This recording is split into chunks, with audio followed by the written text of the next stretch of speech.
Good morning, friends. Today we are going to be demonstrating chargeback process. Now, before coming to the definition, or before coming to the full demo, basically, I would like to explain you what is a chargeback. A chargeback is nothing but a process, basically, to generate a new debit item when you are applying the payments to an invoice. In cases where the customer short pays or takes an unauthorized deduction. Now, what does it mean, basically?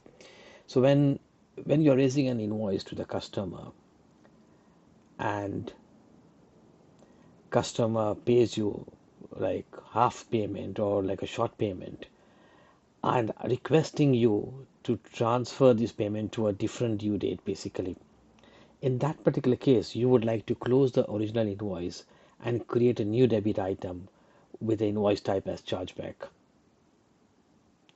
Okay, so this is my scenario.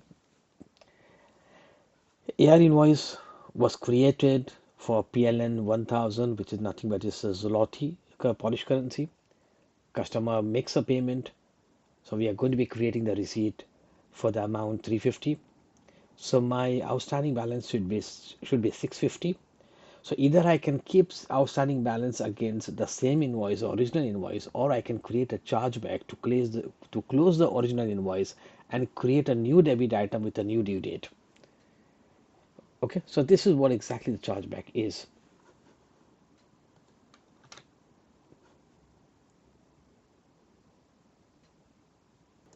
So now let's deep dive into the demonstration.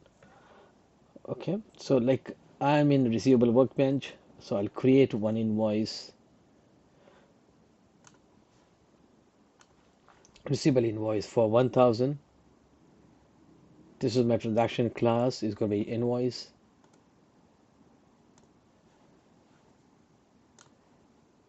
I'm selecting the business unit. I'm going to select manual as a source. Transaction type, I'm just going to make it simple. So I'm just selecting as invoice. You might have different transaction type based on the behavior, based on the GL account codes, so and so forth. Yeah. So like in my scenario, like we had many transaction types because it was coming from various systems and various business units and stores. So for that reason, actually, we have created many transaction types. Okay, so I'm just going to keep it simple.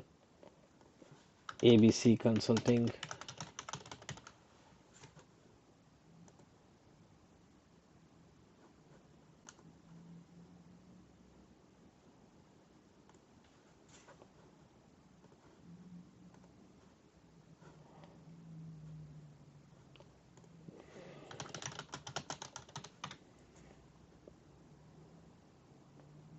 I'm just going to select the memo line to generate the revenue account, and we're going to put 1000.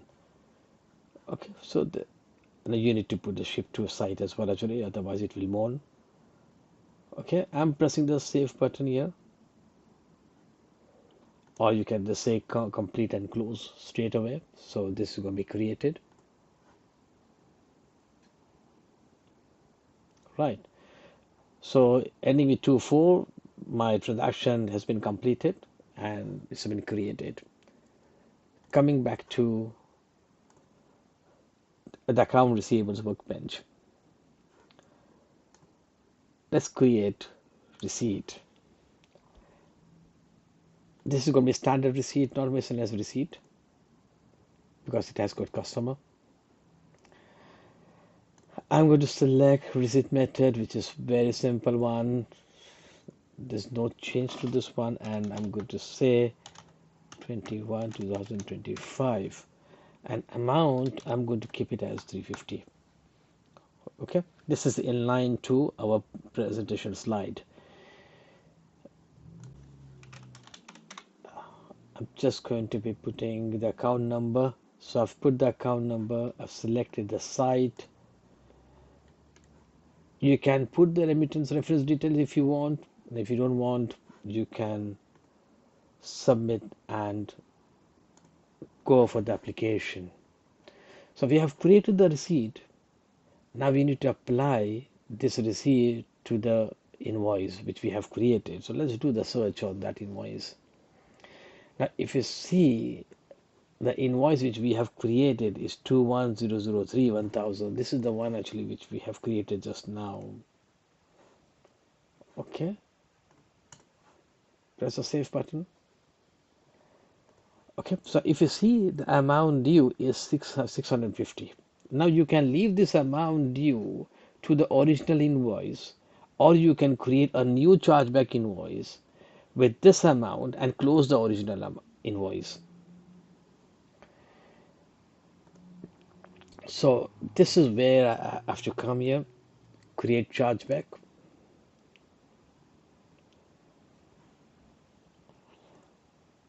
Now I'll show you the configuration side as well actually after I have shown you the flow.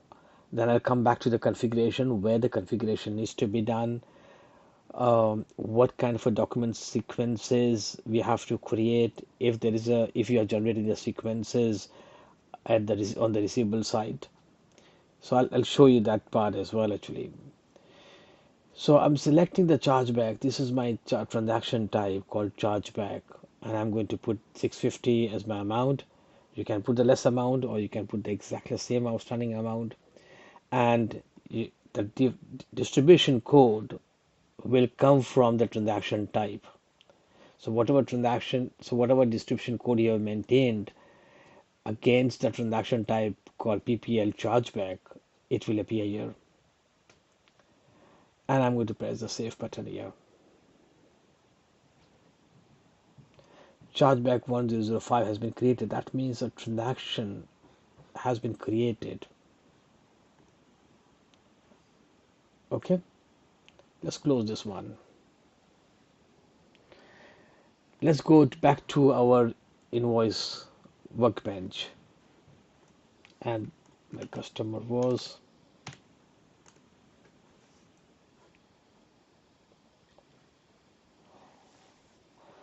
okay. So if you see our invoice, we'll just go back to our invoice first.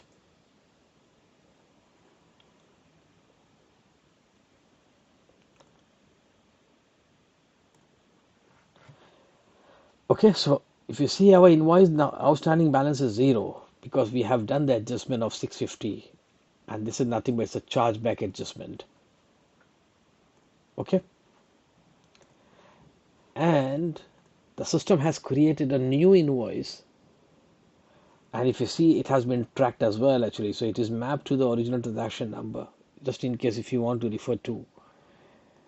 1005 is our invoice, but if you see, our transaction type is going to be PPL chargeback, the one which we have selected over there, and the transaction source is also going to be chargeback. Okay, and if you see the amount, the transaction total is 650.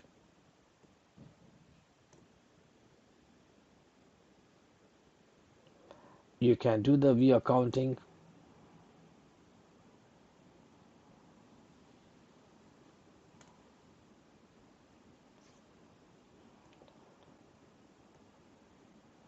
Okay, so if you see the event, the chargeback created, so my receivable is going to be 650 and revenue is going to be 650. So this is as good as a new invoice basically.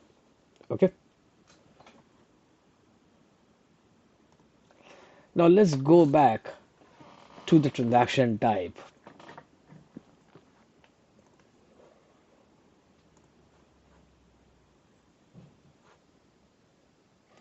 So you have to come to setup and maintenance, come to receivable workbench, search on transaction types.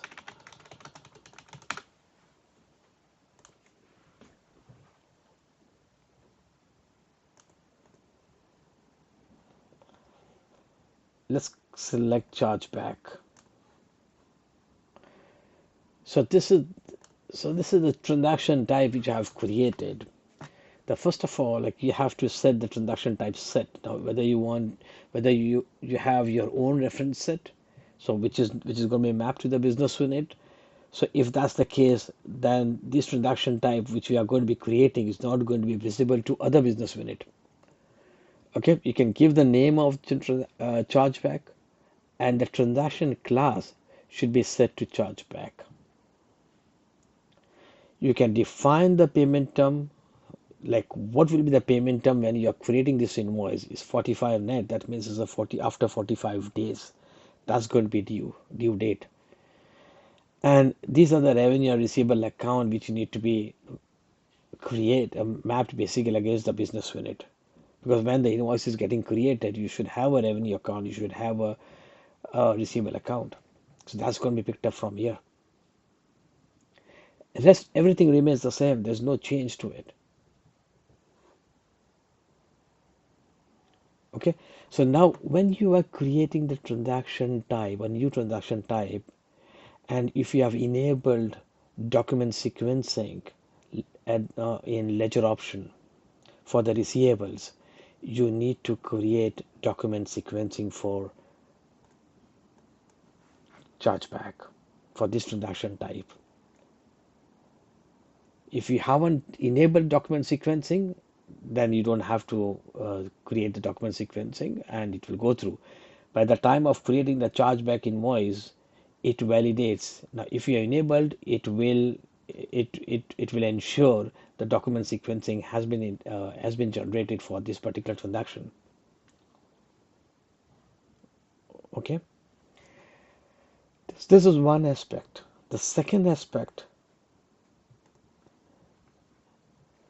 is the receivable activities.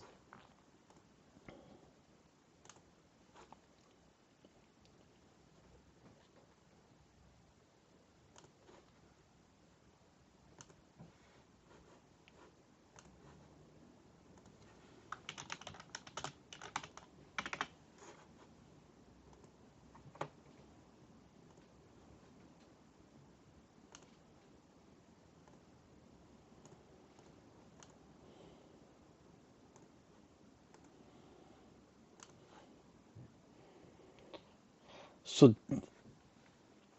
so these are the standard one which Oracle has provided. Chargeback adjustment. Now, what is the significance of this particular transaction receivable activity? If you have seen this original invoice,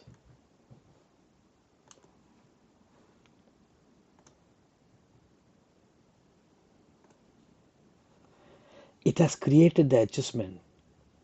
Now, this adjustment is coming through chargeback.